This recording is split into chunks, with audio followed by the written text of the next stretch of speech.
What's going on, everyone? Juicebags here, and welcome back to some Fortnite.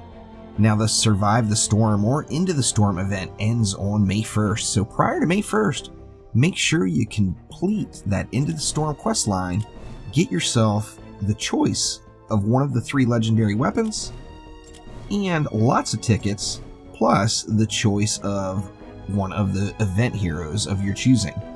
Now, in addition to that, there are some items in the store that you might want to take a look at, and that is the Noble Launcher, the Mercury Lmg, and the Neon Sniper Rifle.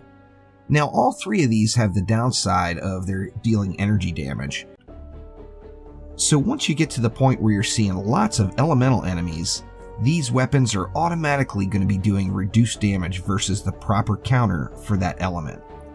On that same note, being energy damage, it is going to do decent damage overall to any of the different elements. It's going to be less than having the proper counter, but it's going to be more than not having any element on your weapon at all. Now let's start right off with the Noble Launcher. The Noble Launcher is different than other launchers in the regard of it doesn't deal that large explosive impact, and instead it is like a lane clearing just sweep. Light Rain likes to refer to it as Dragon Slash in a can, and that definitely seems like it's the case, as when this weapon is fully charged up, it can really clear a pack. Let's go ahead and take a look at the rolls on it. They are static rolls, of course, so you don't have to worry about them changing. You're always going to have these rolls right here. That's 25% reload speed, 21% fire rate, 20% damage, 10% weapon damage and causes affliction, and then 30% damage to afflicted targets. Now, all of these really are decent rolls. I personally would like to see this 30% damage to afflicted targets as something different, as the target either has to be afflicted by another source or it requires a second shot from your launcher, the first shot of course to afflict, and the second shot to get the increased damage. Now, ideally with the launcher, we like to see the one-shot kills. That kind of defeats the purpose of the whole second shot. Now, moving right along to the Sniper Rifle, we've got the Neon Sniper Rifle.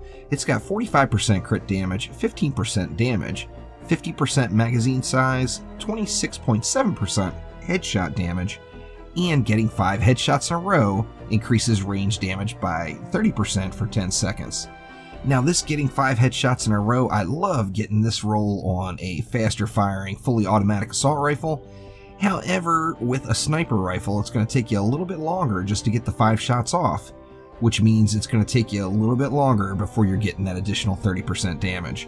So once again, I would like to see this roll changed. However, the Neon Sniper Rifle has an added benefit of being not only able to see through, but of course shoot through walls.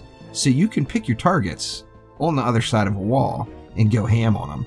Now remember though, since the recent update, we're doing lots of damage to walls with our weapons. So if you take too many shots through the wall, of course eventually the wall is just not going to be there anymore. And then moving right along to the Mercury Lmg. I did a little video of this one in action back last week, and I absolutely love it. You know, I gotta say it. I'm not a fan of LMGs overall because I'm a run and gun type of player that doesn't like to stand still very long. Now, this weapon does require standing still for some accuracy, and it is just a lot of fun to use. It's kind of difficult to put it up against a proper elemental counter, say Deathstalker, or, you know, it'd be very difficult to put it in the same boat as that. But as far as a very fun to use and general use weapon, if you don't mind throwing your bacon around, this could be the weapon for you as well. Now, there was lots of other good stuff, of course, in the store. Don't miss out on it. May 1st, the event ends, so make sure you get all your goodies prior to them. So thanks again for watching. I do stream Fortnite every day, Tuesday through Saturday, over on Twitch at 5 p.m. Pacific time. Swing on by and say hello. Thanks again. I'll see you next time.